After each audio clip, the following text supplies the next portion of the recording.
Waalaikumsalam. Assalamualaikum warahmatullahi wabarakatuh. Waalaikumsalam.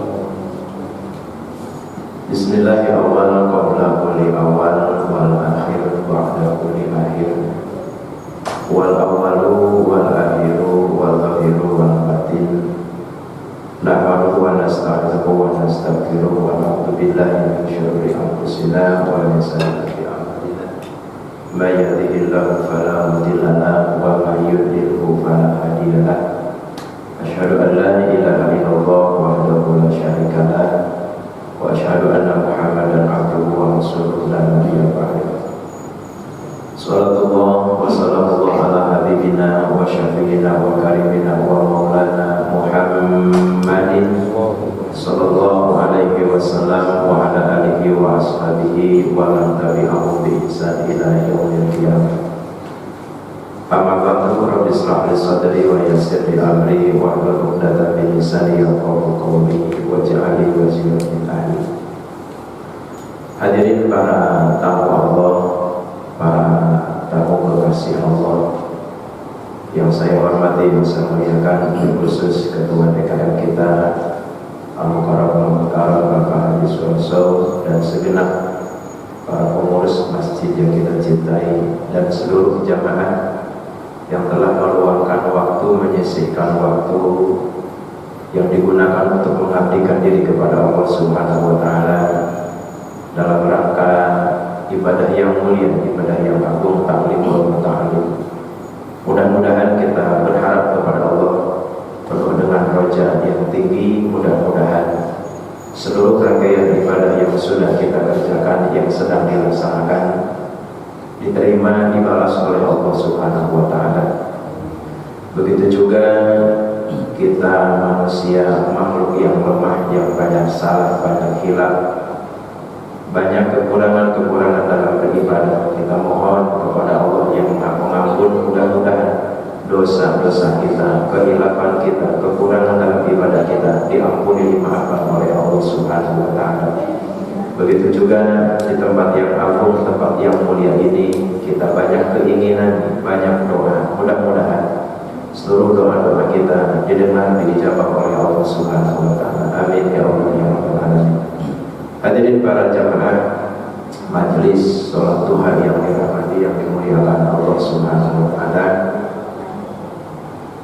mengucapkan kalimat syukur kepada Allah. Alhamdulillah Allah mengizinkan, insya Allah disertai dengan ridhonya, kita semua bisa berkumpul kembali di salah satu majelis yang dimuliakan Allah dalam rangka ta'limul muta'allim yang sudah kita ketahui dan kita rasakan bersama. Sudah beberapa tahun atau bulan kita sudah melewati ujian cobaan dari Allah berupa virus. Alhamdulillah juga kepada Allah kita lolos, mungkin banyak bahasanya, lolos daripada ujian yang mengakibatkan meninggal dunia. Ya, kalau hanya sebatas positifnya kali berarti itu wajar. Banyak yang positif di sini, Pak? Banyak. Alhamdulillah. Kita cuma positif, tapi di sisi lain yang wafat, meninggal sebab virus pun kalau kita sebutnya alhamdulillah juga, Pak. Kenapa yang wafat gara-gara virus kita sebut alhamdulillah? Karena kata MUI sudah sepakat, beliau mengatakan yang wafat, yang meninggal gara-gara virus dapat pahala syahid. Kalau kita telusuri, kalau pahala syahid itu udah membebaskan pertanyaan alam kubur. Kalau bebas pertanyaan alam kubur menunjukkan lancar, mulus, terus masuk ke dalam surga. Ini kita yang hidup begini nih, Pak, yang tidak meninggal gara-gara corona, ada sedikit menyesal kan? Kan kalau yang wafat corona kemarin katanya kata MUI sepakat itu pahala syahid. Nah, kalau sekarang yang wafat bukan karena corona, berarti kan bukan syahid gitu, Pak. Nah, kira-kira kita nih ada sedikit penyesalan tidak? Ini menunjukkan Allah betapa cintanya kepada yang wafat, dan Allah juga betapa betapa cintanya kepada orang yang diberikan umur panjang. Alhamdulillah, dengan umur panjang kita bisa bertatap muka lagi, bisa mengabdi diri lagi kepada Allah, dan bisa juga memuliakan Allah, mengagungkan Allah, mentasbihkan Allah, dan bersolawat ke Nabi Muhammad. Maka alhamdulillah kita diberikan umur diisi dengan taklim dan ibadah. Hadirin hadirin Bapak Ibu yang saya hormati, kita dahulu bahas dulu pelarangan bagi yang haid, Pak ya. Yang haid. Kalau di Safina halaman 17, kalau yang pegang di Safina halaman 17 di bawah di pertengahan ada judul pelarangan bagi wanita yang haid. Pelarangan.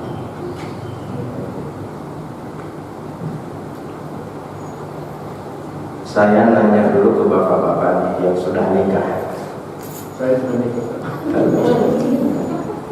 Sudah menikah kan? Belum menikah. Yang belum menikah ya, insya Allah tahu pasti tahu. Kalau boleh nanya nih bapak-bapak, darah yang keluar dari, mohon maaf, kemaluan perempuan depan ada berapa Pak?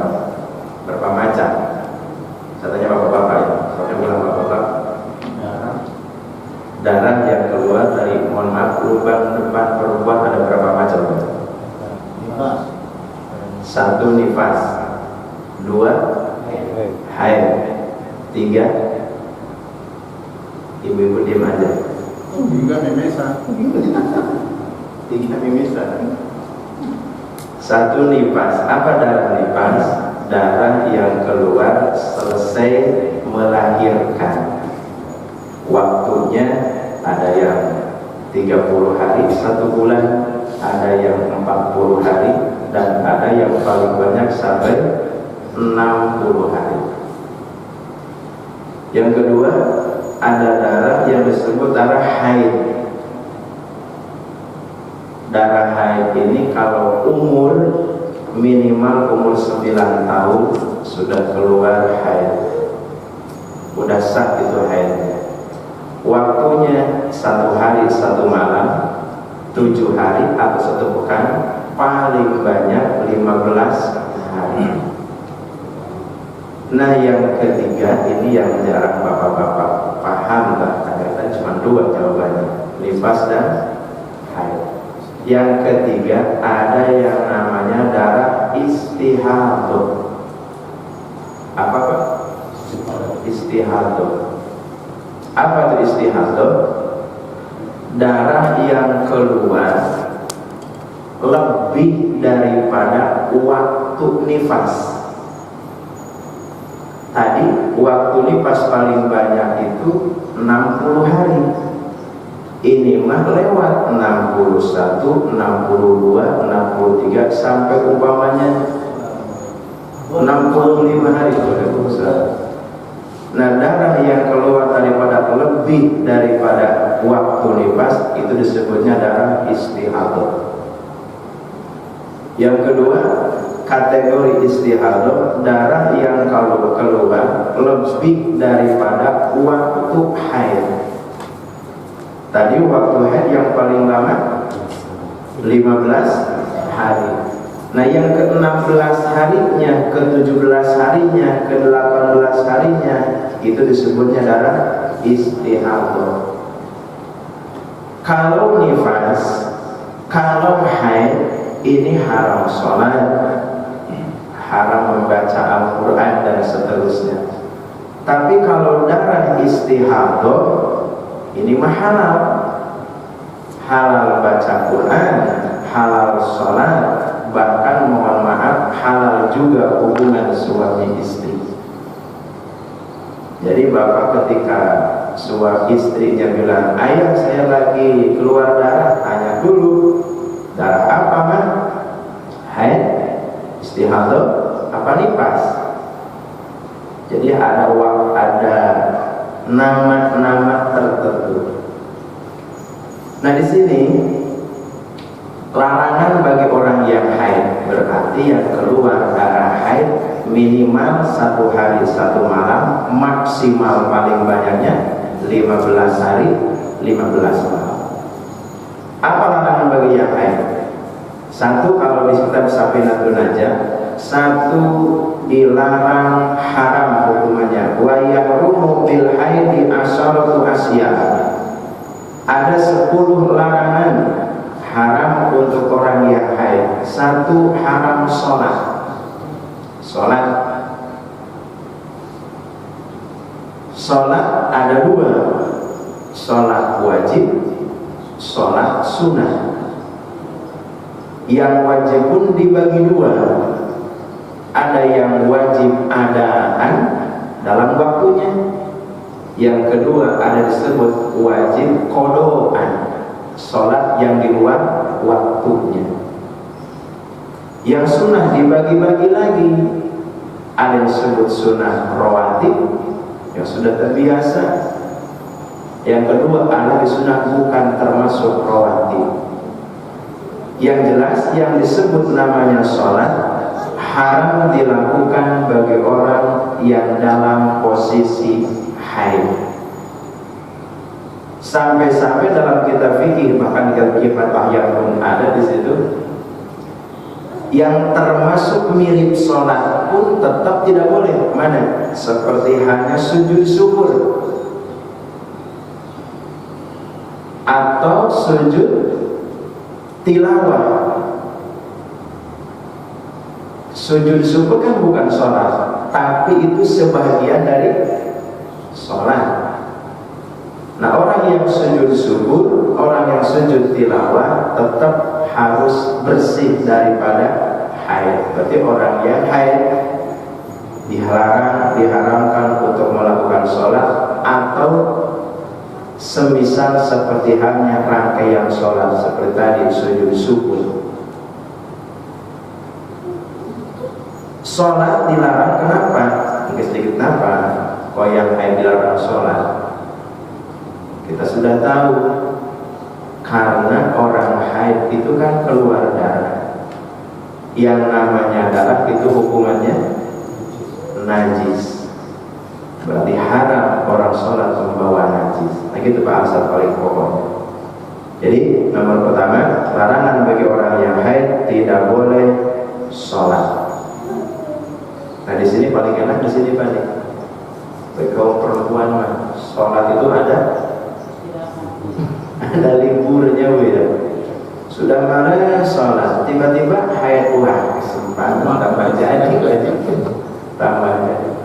Tapi ada ruginya Bu, maaf. Sehebat sepintar apapun perempuan ternyata tidak diangkat jadi nabi.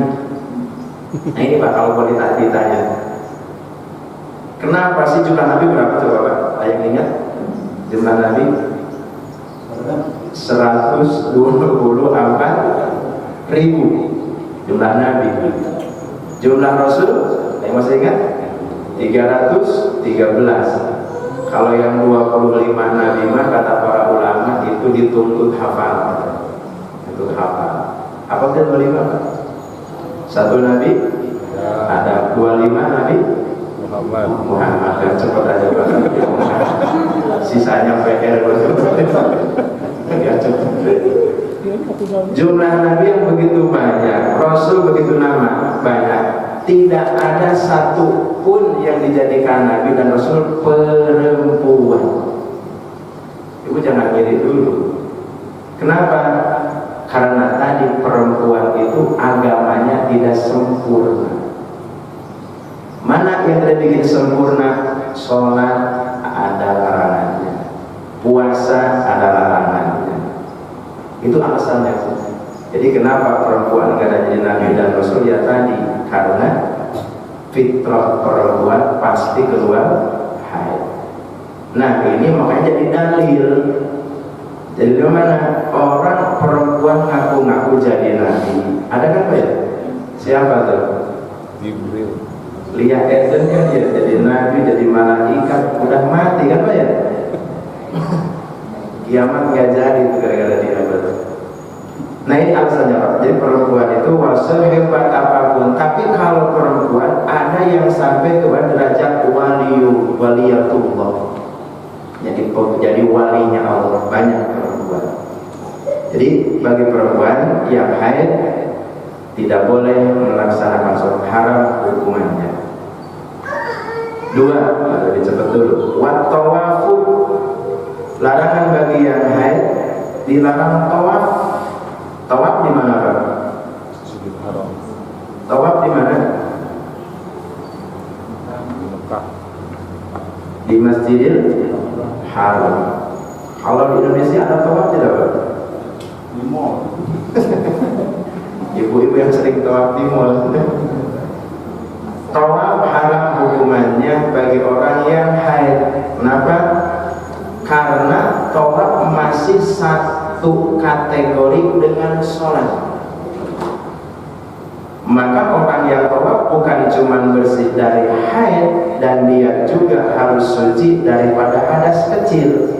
Berarti wajib punya wudu orang yang lagi tawaf. Beda dengan sa'i. Kan tawaf apa ya? Berapa putaran tawaf? 7 putaran. Selesai tawaf, mundur ke belakang, sholat 2 rakaat, minum air jam-jam menuju ke tempat sa'i. Kalau sa'i itu boleh dalam itu tidak punya wudu, tapi tetap harus dalam bersih hadas besar dan hadas kecil. Gitu Pak. Berarti tidak junub. Saya bedain Pak. Jadi kalau tawaf hadas kecil tidak boleh, hadas besar pun tidak boleh. Tapi ketika sa'i boleh tidak punya hadas kecil. Maaf, boleh dalam keadaan punya hadas kecil. Dalam artian tidak wudu sah tidak wudu sa'i. Atau umpamanya kita buang angin sah, jadi masalah. Tapi ketika tawaf, di samping menjaga hadas kecil, hadas besar pun, di antara hadas besar adalah haid. Diharam dilaksanakan haid bagi orang, haram melaksanakan tawaf bagi orang yang haid. Ini khusus untuk perempuan. 3, wa masul mushafi, menyentuh Al-Quran. Kalimatnya mushaf, maksudnya orang mushaf, lembaran yang di dalamnya ada ayat Al-Quran. Berarti begini, apapun bentuknya, kalau di situ dituliskan ayat Al-Quran, haram disentuh. Di sini ada kaligrafi nggak Pak? Tidak. Belum ada. Sedang diusahakan. Lagi dibersihin dulu. Di rumah kan suka ada kaligrafi Pak ya. Ada yang dari kayu, ada yang dari cat, ada juga yang dari gambar. Umpamanya ibu mau membersihkan kaligrafi, mau dielap. Ibu ketika mau ngelapnya atau ibu mau membersihkannya, satu harus punya wudu juga. Kalau membersihkan karena bersentuhan. Yang kedua juga, kalau ibu lagi haid tidak boleh menyentuh. Membaca pun bagi orang yang haid diharamkan. Atau umpamanya begini, tadi kan gambaran contoh kaligrafi. Sekarang yang ada di buku,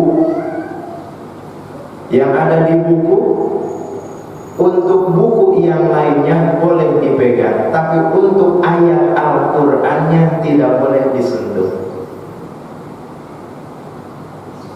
Ibu lagi ngajarin anak kita, kan saat ini lagi rame-ramenya kemakan jumpa ya. Jadi ibu dadakan jadi ibu guru kan Pak. Pagi-pagi udah mencak-mencak sama anak banyak. Ya kalau anak udah dewasa, udah SMP, SMA lebih gampang. Anak kelas 1, kelas 2, kelas 3 coba Pak. Yang capek kan ibunya. Nah pas diajarkan pas bagian pelajaran agama ada Al-Qur'annya, ibu minta diajarin minta ngajar anaknya. Nah huruf Arab Al-Qur'annya yang ada di buku itu tidak boleh disentuh dan tidak boleh dibaca. Adapun bukunya boleh disentuh.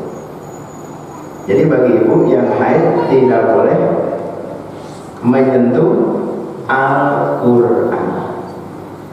Quran kan sekarang ada dua.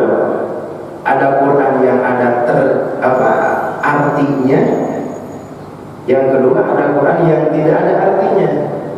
Kalau Quran yang ada artinya boleh disentuh Qurannya, begini Pak, boleh.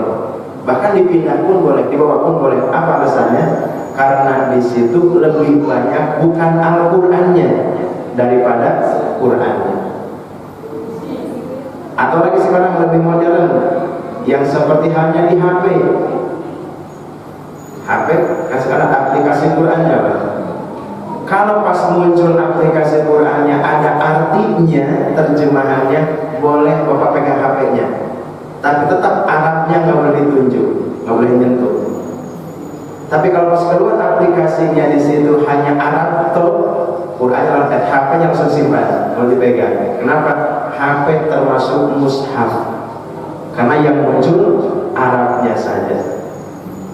Nah, di sini larangan bagi orang yang haid tidak boleh menyentuh Al-Quran, baik Al-Quran secara mushaf ataupun tulisan yang ada Al-Qurannya. Seperti di kertas undangan, Pak, kalau nikahan kan suka ada surah apanya tuh ditulis Arum ya, wa min ayatihi an khalaqalakum min anfusikum dan seterusnya. Ibu boleh pegang undangannya, tapi ibu tidak boleh menyentuh Arabnya. Kenapa kau boleh pegang undangannya? Karena lebih banyak tulisan bukan Qur'annya daripada Qur'an. Gitu Pak. Dan juga saya perlu sampaikan juga nih ke Bapak atau ke Ibu, kalau Ibu dapat undangan ada tulisan Bismillah, lebih-lebih ada tulisan kayak tadi surah Ar-Rum ayat Al-Quran, kalau mau dibuang itu si undangan, huruf Arabnya digunting dulu Pak, dipotong dulu. Jangan undangan yang masih ada Al-Qur'annya, ada tulis lafaz Allahnya dibuang ke tempat sampah. Apalagi mohon maaf kalau udah keinjak, udah kelakahin, campur dengan air, dengan najis, dengan yang kotor-kotor, itu udah su'ul adab. Bahkan ada sebagian ulama fikih mengatakan itu dosa. Jadi Bapak ketika melihat undangan mau dibuang, ini caranya, digunting dulu, diambil ke huruf Qur'annya, disimpan. Mau disimpan silakan, atau mau caranya ada lagi dalam fikih, boleh dibakar si huruf Arabnya itu, tapi awas abunya jangan sampai dibuang juga. Boleh ditanam, dikubur, boleh dihanyutkan ke air yang mengalir. Itu ilmu fikih yang mengatur. Berarti begini Pak, kita harus menjaga ketika Bapak mau bikin undangan supaya menjaga orang lain berlaku dosa terhadap ayat Quran. Kalau bikin undangan tak usah pakai huruf Al-Quran itu lebih aman. Soalnya kalau Bapak bikin undangan 1000 undangan disebar, ada 50 orang aja tuh membuang undangan yang ada Qurannya, kita kebagian dosa tanpa disadari.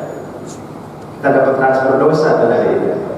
Jadi kalau Bapak bikin undangan, Bismillahnya pakai Latin aja lah, Bismillahirrahmanirrahim. Ayat Qurannya maksudnya artinya surah Ar-Rum ayat sekian artinya, itu lebih gampang.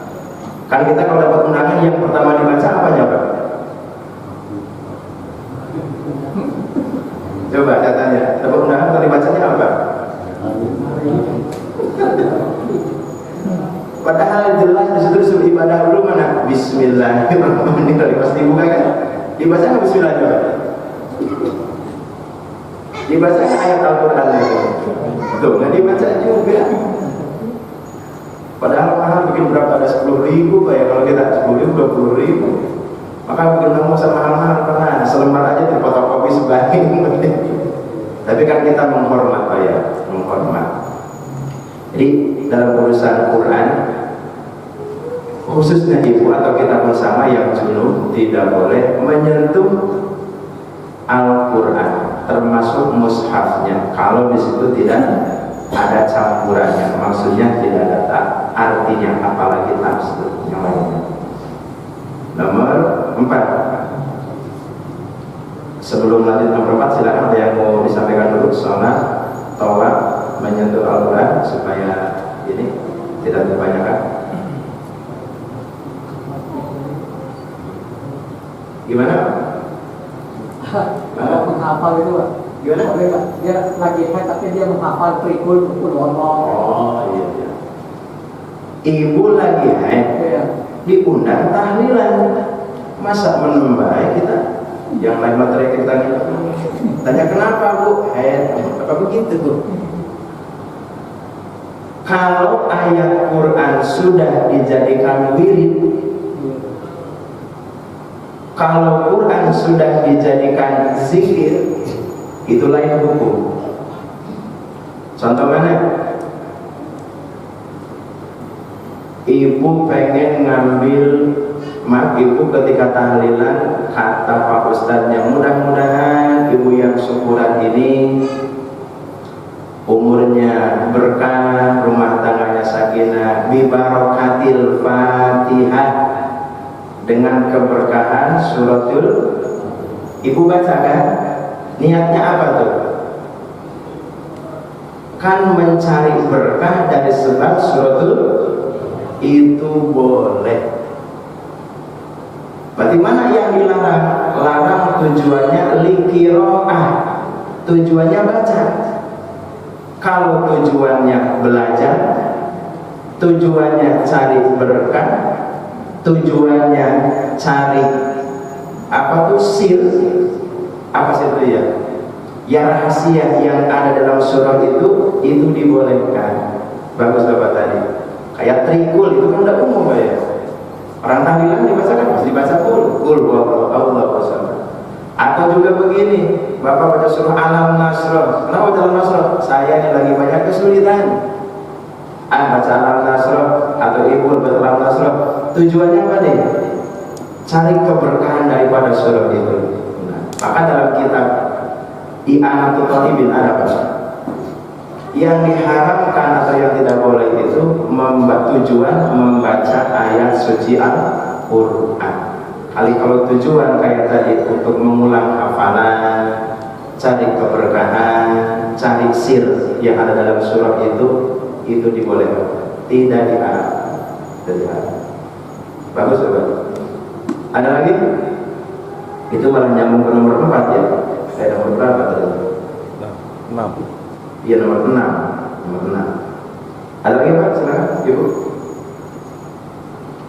Nomor 4. Nomor 4 wa hamluhu, haram bagi orang yang haid membawa Al-Quran. Nah ini Al-Quran, Quran apa ya? Quran yang tidak ada artinya atau Quran yang tidak ada tafsirnya, itu haram dibawa. Nah inilah Pak, ada sebagian ulama mengharamkan Quran dijadikan sebagai ajimat. Apa jimat? Jimat? Dari jimat kan? Bapak di dompet ada apa aja di sini ada? Foto istri. Jimat itu betul Pak, itu jimat tuh, supaya ingat pulang. Itu kan suka apa? Diselipin itu di dompet pakai kain putih, tulisannya umpamanya ayat suci Al-Quran. Nah, kalau dalam posisi punya junub atau haid, haram dibawa. Berarti supaya tidak haram dibawa, selama-lamanya jangan sampai junub, bahkan jangan sampai batal wudhu. Bisa kira-kira? Nah itu makanya nggak boleh gitu Pak. Seandainya dibolehkan, oke dibolehkan, tapi syarat jangan batal wudhu dan jangan junub. Nah gitu catatannya kalau mau dibolehin. Jadi bagi yang haid tidak boleh membawa Al-Quran. Itu di HP kan ada aplikasi Quran Pak ya. Apakah termasuk membawa? Tidak.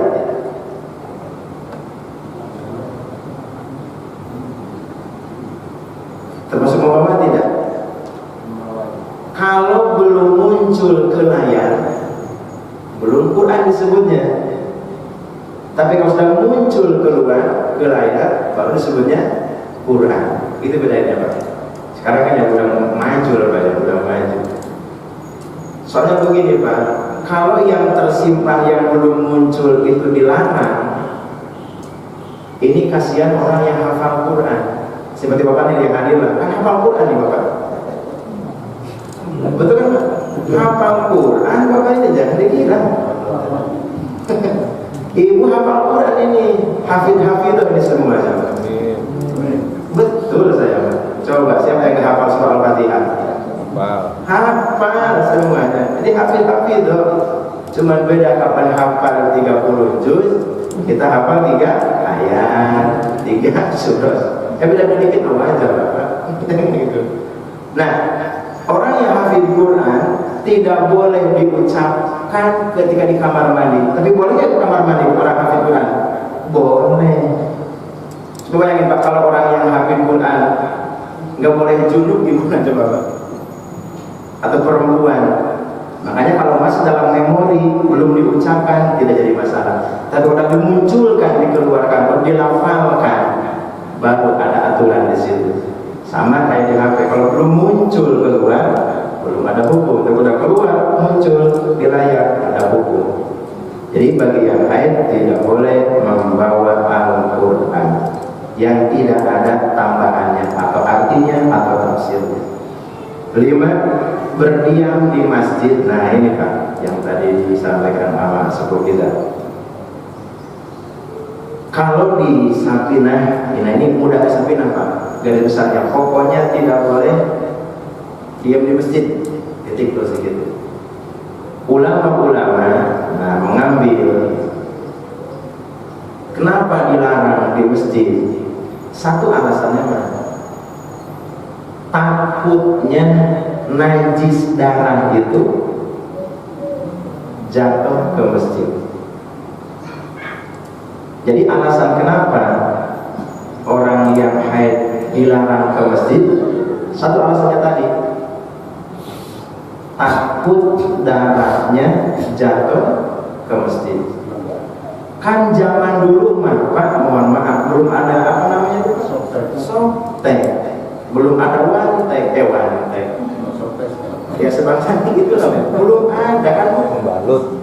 Saya masih ingat zaman dulu lah, mungkin orang tua kita kayak zaman dulu. Coba ada yang pakai sobek zaman dulu? Pakai apa coba Bu? Orang tua itu deh. Ya? Pakai kain ya. Diselipin apa di gimana? Digunting. Kalau apa digunting ini? Jadi kalau orang dulunya itu kalau ke masjid pakai nampak. Nah, itu betul Pak. Ya, jadi duduk aja berdiam. Nah, biar gak nyecer di sini. jadi gitu.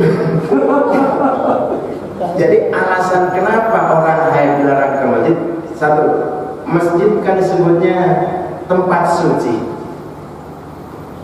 Karena tempat suci jangankan ada najis, sengaja ada kotoran dijatuhkan pun nggak boleh, rusak.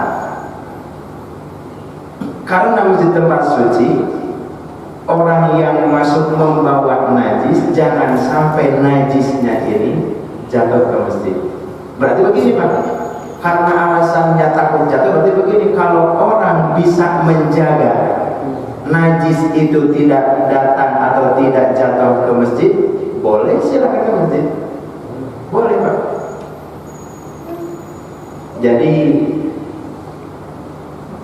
tidak boleh saklek juga kali Pak. Yang haid gak boleh ke masjid. Umpamanya musim banjir, coba bagaimana Pak? Yang lain mah kerendam untuk masjid rumah, yang tidak kenal cuma masjid. Kebetulan ibu istri kita haid, masa ditaruh di luar Pak? Nah di sini Pak. Jadi boleh ke masjid asal catatan tidak sampai jatuh atau netes itu najisnya. Bagaimana kalau orang junub? Lain lagi Pak. Yang punya mandi wajib, contoh umpamanya, mohon maaf sedikit, kita belum mandi wajib. Umpamanya sesepuh kita Bapak Haji disuruh pengumuman ada yang meninggal, Pak Haji belum mandi nih, Nah itu mah haram masuk ke dalam masjid. Kenapa? Dalam posisi junub. Disebutnya diam di masjid, nggak boleh masuk masjid.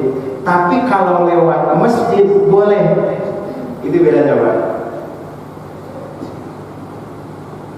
Mana yang disebut lewat? Masuk kiri, keluar kanan, itu lewat. Tapi kalau masuk kiri, keluar kiri disebutnya al-muqsud, diam disebutnya. Jadi kalau Bapak dalam posisi junub mau pengumuman di masjid yang meninggal, itu caranya masuk kanan, keluar kiri. Itu disebutnya lewat disebutnya. Tapi kalau keluar masuk kanan, keluar kanan, itu disebutnya masuk diam di masjid. Itu bedanya. Tapi kalau bagi yang haid, posisi haid itu dibolehkan masuk masjid dengan catatan darahnya tidak sampai jatuh, tidak sampai netes. Berarti harus pintar dan harus bisa menjaga supaya tidak jatuh. Nah bagi ibu nggak jadi alasan berarti saya lagi head bu ya nggak ngaji dulu. Oh nggak ada alasan. Jadi sekarang ibu jangan terima kalau dipanggil bu ngaji nggak, maaf bu ya lagi M ini males apalagi.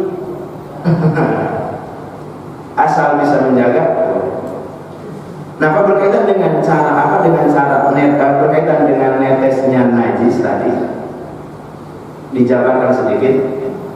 Tanpa disadari ini dosa kita lakukan di masjid. Normal seperti beginilah. Kan kadang-kadang kita ini sambil kayak khutbah Jumat lah. Ini tangan kita kan nggak bisa diem lah. Kadang-kadang motek-motekin kuku, motek-motekin kulit. Itu kulit dampak kaki Pak, yang sudah pecah-pecah gitu, motek-motekin. Ketika dilihat di bawah udah banyak kuku, langsung pergi aja Bapak. Dosa tidak itu Pak? Itu dosa yang tak disengaja Pak. Kita sudah ngotorin di masjid itu Pak.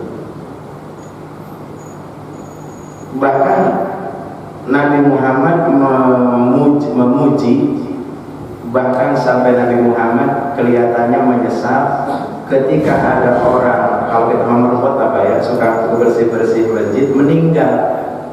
Nanya ke Nabi, nanya sahabat, wahai sahabatku, mana yang dulu sering bersihin masjid? Udah wafat ya Rasul.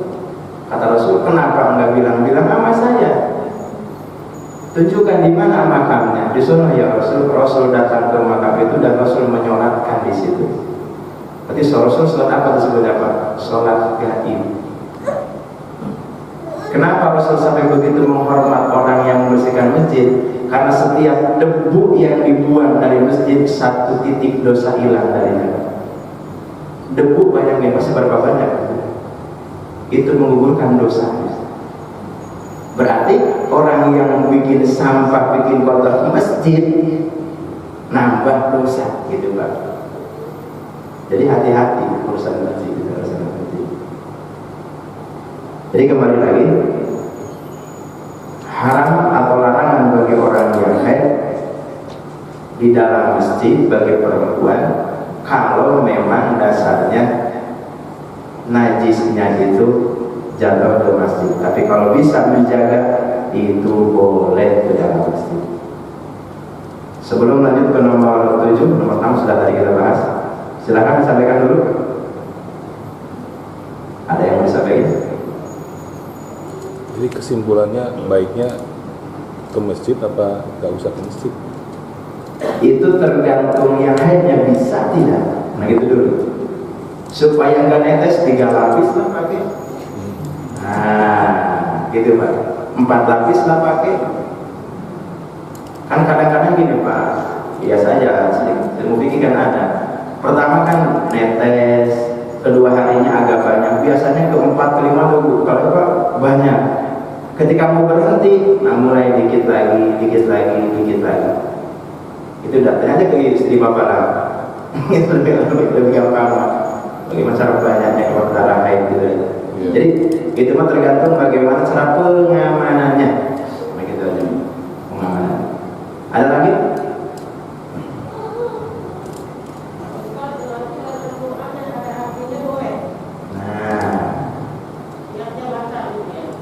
niatnya apa dulu? Kalau niatnya tahsin atau niatnya apa tuh untuk mengulang-ulang bacaan supaya nggak lupa nih hafalan saya, boleh. Tapi kalau ini membaca saja, baca nih baca.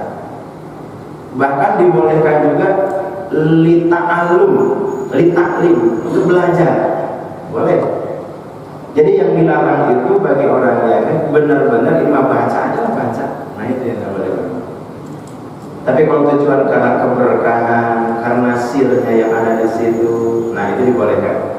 Atau untuk mengulang hafalan itu dibolehkan. Terus amanan mana nih bagi kita umpamanya? Apakah nggak baca sama sekali? Apa tujuannya untuk keberkahan? Tergantung itu Bu teman. Kalau lebih besar cari berkahnya, boleh. Tapi kalau ada niatan dulu pengen baca, nah ini. Kalau udah kalimat pengen baca lain lagi, haram bagi orang kafir. Begitu Ibu. Ada lagi? Nomor 7, wasaumu, haram bagi yang haid puasa, wajib maupun sunnah.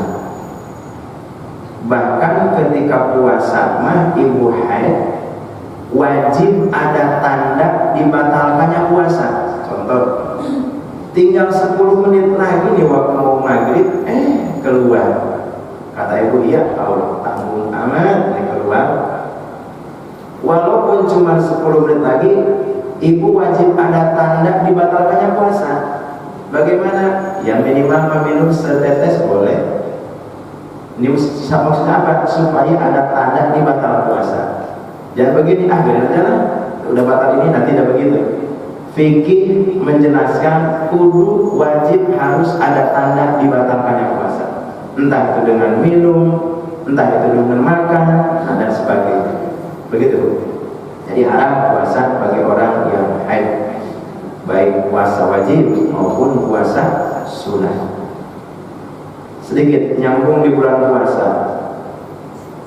Ibu karena pengen puasanya full di 1 bulan, ibu beli obat, kan ada pilnya Bu ya, untuk menahan haid. Tujuannya supaya puasanya full 1 bulan.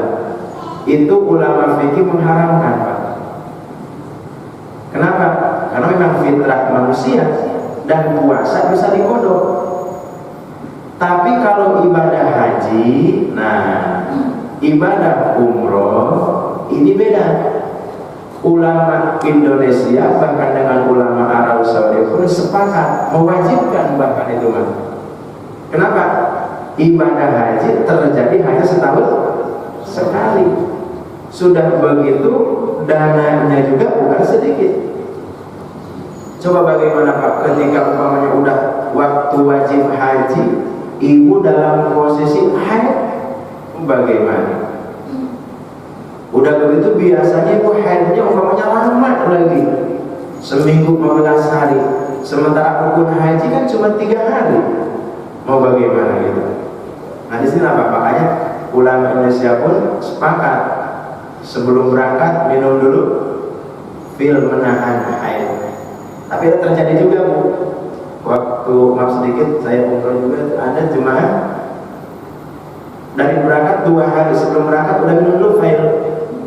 Ternyata pas di sana turun landing masuk ke Masjid Nabawi, keluar pas subuhnya, maaf izin dulu keluar darah haid. Nah kasihnya repot. Memang boleh masuk masjid asal apa tadi menjaga. Tapi kan mohon maaf lebih banyak risiknya daripada nyamannya kalau dalam posisi punya. Itu bedanya. Jadi bagi yang haid tidak boleh berpuasa baik wajib maupun sunnah. 8. Nah ini pada nomor 8. Watolaku haram dicerai. Kenapa coba Pak orangnya yang haram dicerai? Tidak boleh dicerai, tidak boleh ditolak. Berarti kapan harus cerai jawab? Kapan harus cerai jawab? ketika waktu suci. Gitu Pak. Mana waktu suci? Dalam artian bukan dalam posisi haid. Kenapa? Karena gini Pak, takutnya ketika dicerai di waktu haid, selesai haid tiba-tiba tidak haid lagi. Biasanya kalau tidak keluar haid lagi menunjukkan dia positif. Nah, kalau udah positif, nah ini beda lagi hukum. Ada lagi aturannya ke sana, tidak boleh dicerai, haram hukumnya, enggak jadi. Kata bapak, udah males rumah sama dia, bolehlah pisah rumah, tapi tetap jangan diceraikan dulu. Nah, gitu. Tadi sebutnya apa? Dipisah apa nih Pak? Pisah ranjang. Pisah ranjang. Kalau pisah ranjang masih ketemu lah Pak. Bapak di atas, istri di bawah, masih ketemu itu mah. Pisah ranjang kan? Pisah rumah paling tidak. Nah, gitu Pak. Jangan cerai dulu ketika dalam posisi haid. Nah ini 9 aneh Pak nih. Lewat di dalam masjid. Apa maksudnya tadi Pak?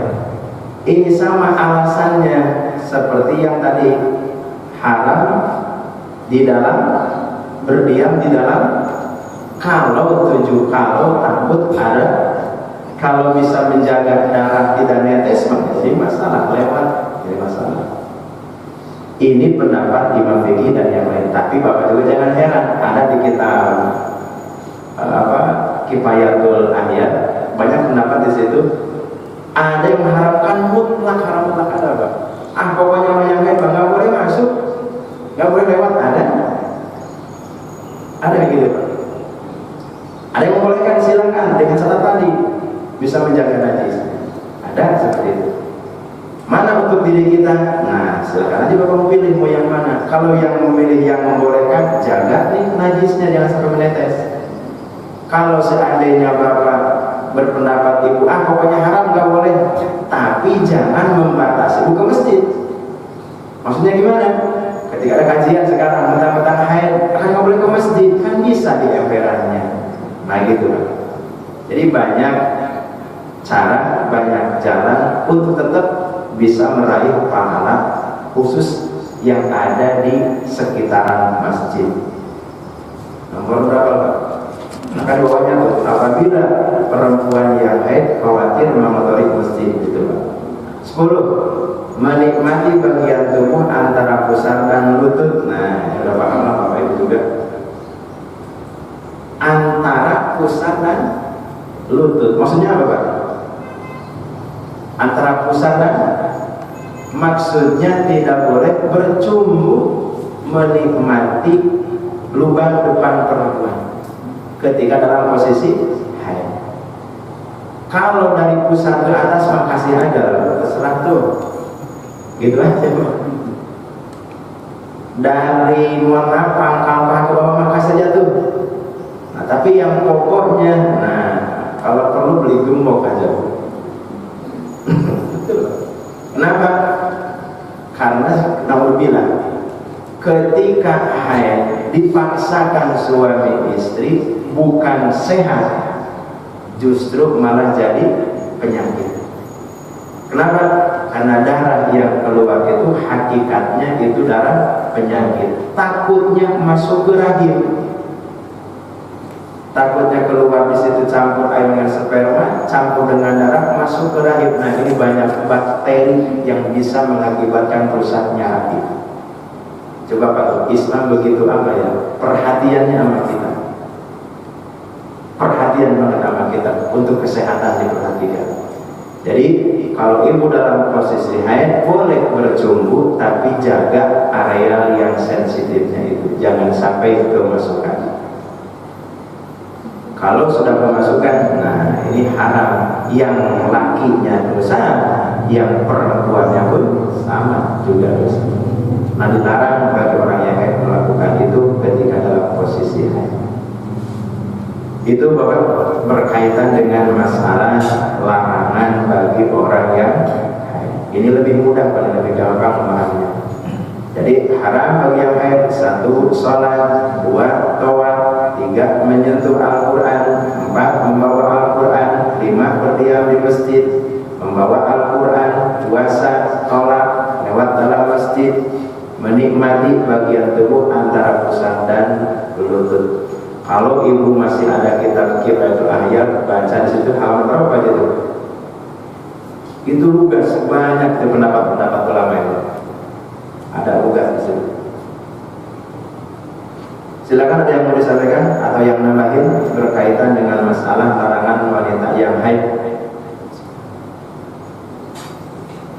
Ustaz, Maka mohon maaf sebelumnya saya kembali kepada macam-macam darah, Ustaz. Macam-macam darah.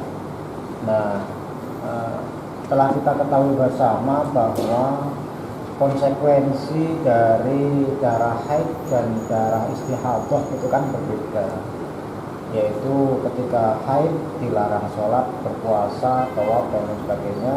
Tapi ketika istihadah itu diperbolehkan atau justru memang punya kewajiban untuk berpuasa, sholat dan tawaf saja.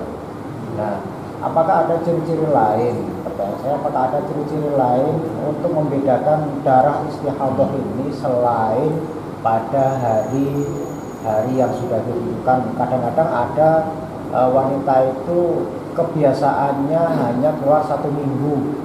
Nah, tapi di hari ke-8 atau ke-9 atau ke-10 keluar tapi ada bentuk yang berbeda darahnya. Itu pernah dibahas ataupun pernah dibaca pada kitab Risalatul Mahid. Ada beberapa pembahasan terkait dengan masalah wanita. ya. Kalau satu cirinya darah haid atau darah istihadah keluar sebelum waktunya haid, segi umur nih, kan umur sah dikatakan haid bagi perempuan ketika umur 9 bulan, 9 tahun. 9 tahun keluar darah haid itu sebutnya haid darah sah. Tapi kalau kurang 9 tahun, contoh 8 tahun udah keluar darah, ini anak perempuan karena umurnya belum masuk ke ukuran minimal, nah itu udah jelas istihadah. Atau lebih daripada ukuran banyaknya waktu tadi. Kalau haid kan yang paling banyaknya itu 15 hari. Berarti ke-16 ke-17 itu istihadah atau ketika nifas pun sama. Nah, sekarang ke darah, apakah ada ciri-cirinya darah? Setahu saya waktu belajar di pesantren, darah haid itu kehitam-hitaman, betul Bu? Ya. Kalau darah segar kan merahnya merah bagaimana ya? Merah segar. Dan biasanya kalau haid atau nifas ketika mau berakhir atau mau berhenti itu biasanya agak kecoklat-coklatan, betul nggak? Apa nggak lihat Ibu? Nggak dilihat ya? Itu biasa begitu Pak. Jadi kalau segi darah mah, kalau darah haid kehitam-hitaman. Kalau darah istihadah, nah mungkin dimungkinkan seperti halnya darah segar, karena itu penyakit. Tapi yang bisa dijadikan pegangan bukan di warna darah, tapi apa? Di waktu. Itu di waktunya Pak. Jadi katakan itu istihadah bukan di warnanya, tapi apa? Di waktunya. Di waktunya. Kan darah itu beda-beda Pak. Darah kita itu beda-beda. Ada yang merah banget, ada yang merah kehitam-hitaman, itu beda-beda. Beda-beda. Jadi gitu kan. Jadi yang menjadi patokannya bukan warna di darah, tapi di waktunya, di waktu. Begitu pendapat saya Mas. Ada lagi? Mau nggak sih? Terima kasih Ustaz. Ini tadi yang berhubungan dengan apa namanya ibu-ibu ya, haid ini mohon pencerahannya dalam artian secara syar'i mengenai penggunaan obat. Misalnya nih Tadi kan masalah puasa, pengen puasanya komplit gitu Ustaz. Sementara kita tahu bahwa memang namanya haid itu kan salah satu qadar perempuan ya.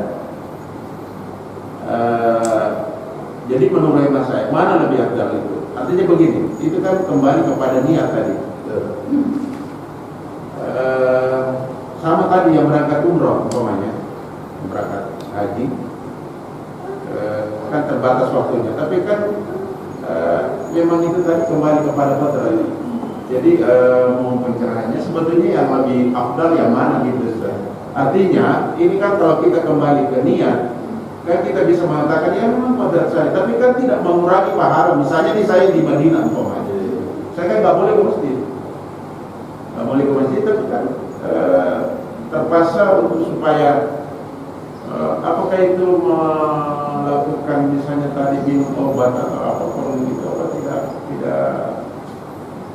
gimana ya menurut maksudnya terlalu di kenapa maksudnya kita nikmati aja atau juga Allah yang mungkin alam kita ini menurut bagaimana nih itu tadi.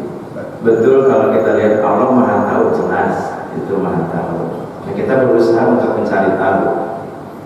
Nah, ulama-ulama yang dikasih pemahaman khususnya ilmu fikih, beliau sudah memberitahu kepada kita ya. Kenapa kayak haji atau umroh dianjurkan justru malah boleh memakai pil itu. Alasannya bukan cuma hanya tadi ibadah haji atau ibadah umroh setahun sekali atau bagaimana, kan lebih banyak mudaratnya gitu. Sementara kayak puasa,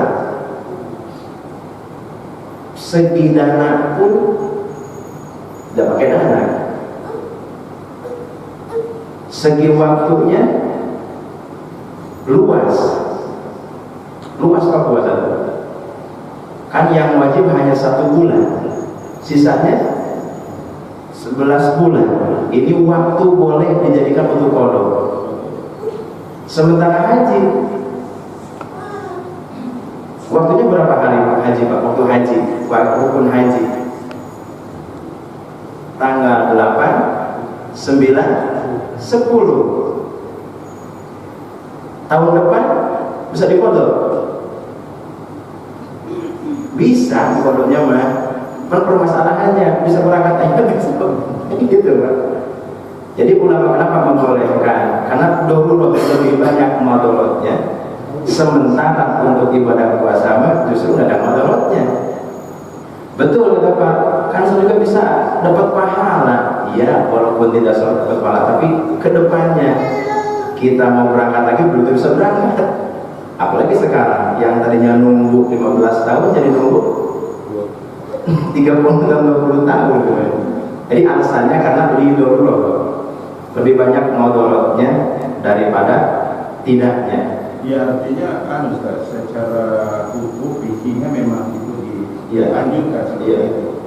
Contoh misalnya nih, pada saat kita sudah mau kembali, kan ada namanya tawaf wada. Ini kan pada saat biasa dulu ada yang tiba-tiba datang haidnya, nah berarti kan nggak boleh tawaf. Nah tapi kan di dalam pendapat itu ada yang Ustaz mengatakan memang kalau sudah, karena ini tadi dianggap darurat dalam masjid secara fikih, boleh katanya udah mandi, pernah itu baru berapa hari itu haid, mandi, silakan mandi bersih. Nanti itu dibalut berapa hari supaya bagaimana nanti enggak baru boleh katanya Mas. Ada yang boleh kamu gitu. Terus ada juga yang mengatakan bahwa udah cukup di luar saja kan.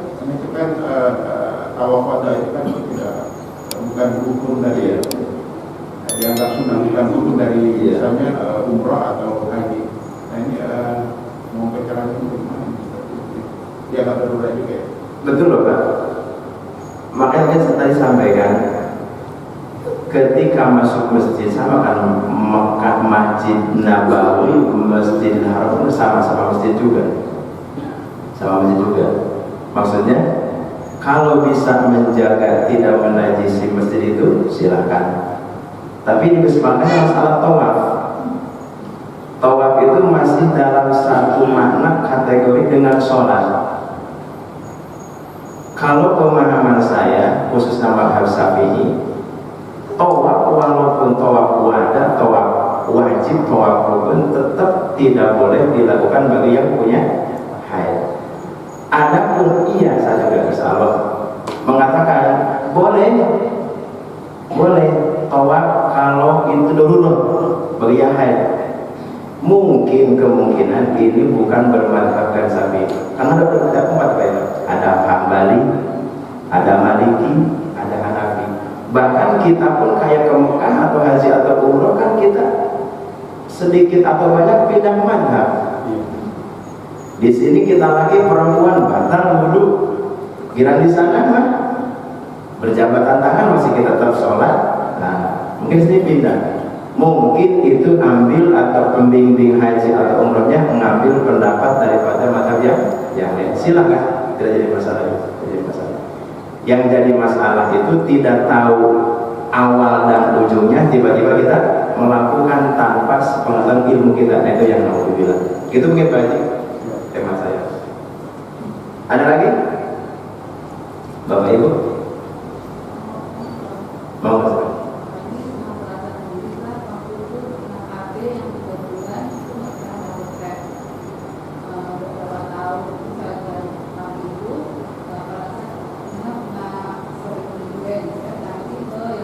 Kurang dengar enggak? Oke. Ada.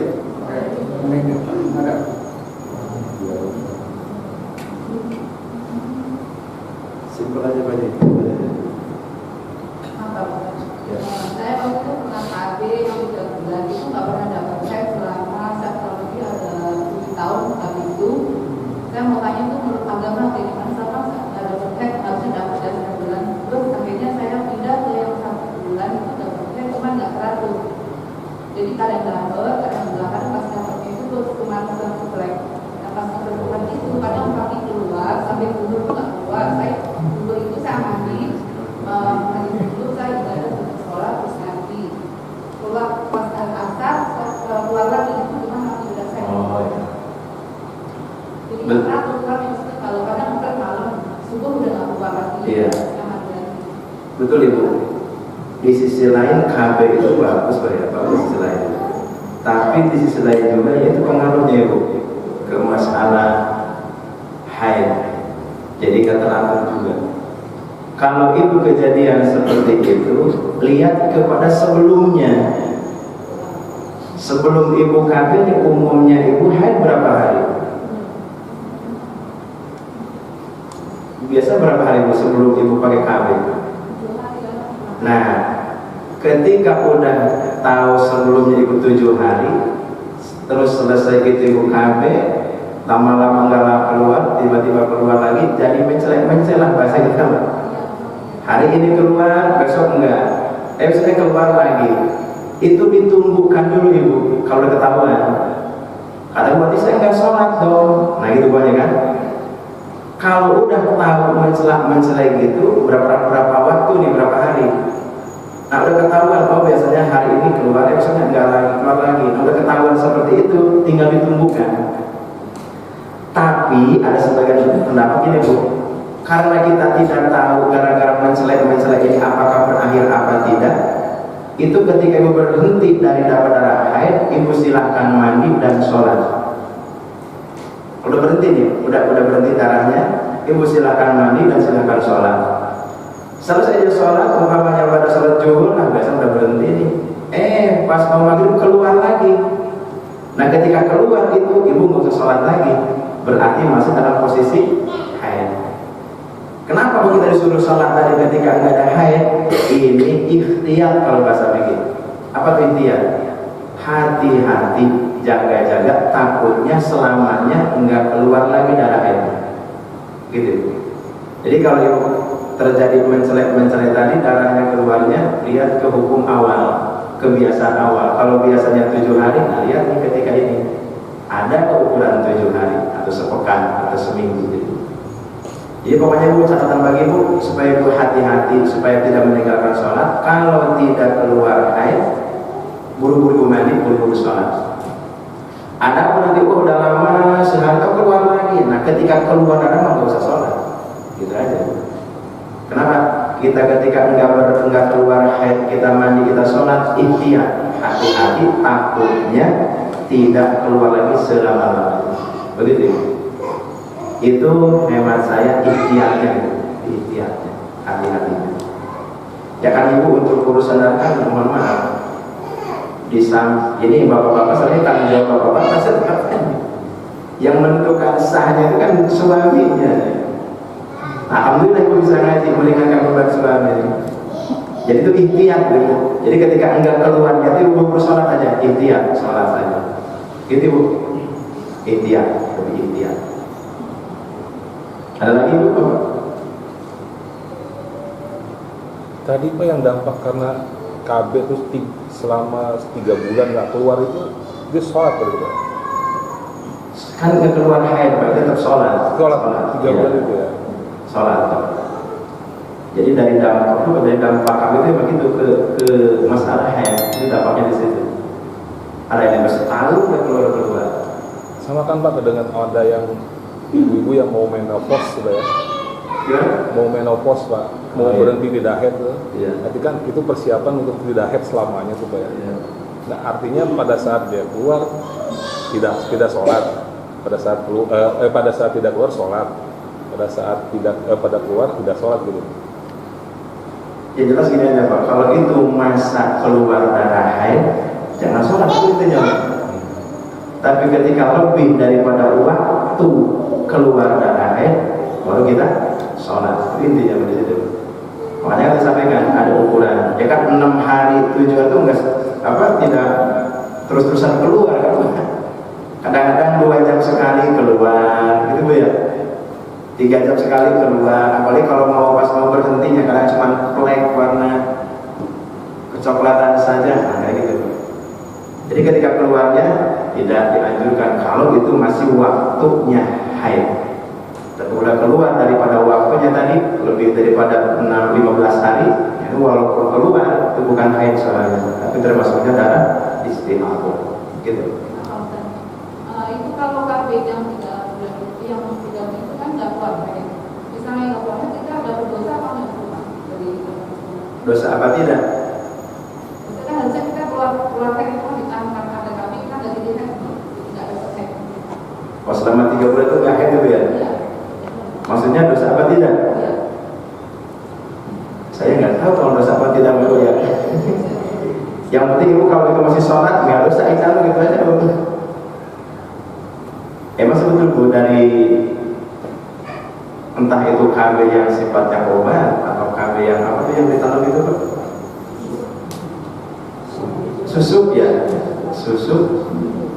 Justru malah yang paling itu mah yang susuk itu yang paling berpengaruh gitu Pak, yang susu daripada yang obat. Pokoknya gini aja patokan bagi ibu mah. KB kan ini mulai kepala ke KB Pak. Kalau bicara lagi. Boleh tanya boleh lah ibu minum itu. Kalau itu keluar darah haid, ingat sebelumnya itu biasanya berapa hari nih? Kalau ini keluar belum ada kurang daripada 15 hari, kurang daripada 7 hari, ini masih kategori haid. Cuman karena kita ini keluarnya mencelamin, karena nggak datang 2 hari 3 hari, nah ketika berhenti itu ibu sholat mandi biasa aja. Takutnya gini, biasa juga besok keluar lagi, 5 hari nggak keluar, ini sebulan nggak keluar, ini sholat kita gitu. Nah lebih baik kita menjaga, makanya bahasa fikihnya ikhtiar. Karena keluarnya enggak menentu, ikhtiar aja, hati-hati. Ketika waktu sholat kita mandi, kita sholat. Itu aja ya. Mungkin mandi junubnya apa yang berat? Gimana? Mandinya yang berat, mandi hadas besar. Kan berat mandinya. Harus mandi hadas besar, Pak? Tidak cukup dengan wudu aja, Pak? Iya namanya haid wajib diakhiri dengan hadas besar. Mandi wajib, mandi besar sejujurnya. Ya seminggu 3 kali keramas dulu. Itu bisa gitu. Gitu saja bu ya, udah jam 10 kurang 9 menit, 7 menit. Mudah-mudahan yang kita bahas dan kita pelajari bersama, insya Allah memberikan kekuatan kepada kita, ilmu yang manfaat, ilmu yang barokah. Mudah-mudahan dengan ilmu ini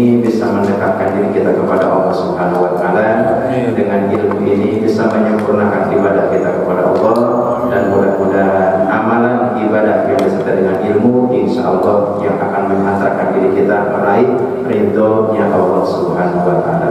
Mohon maaf segala kekurangan dan kelebihannya. Kita berikan Assalamualaikum warahmatullahi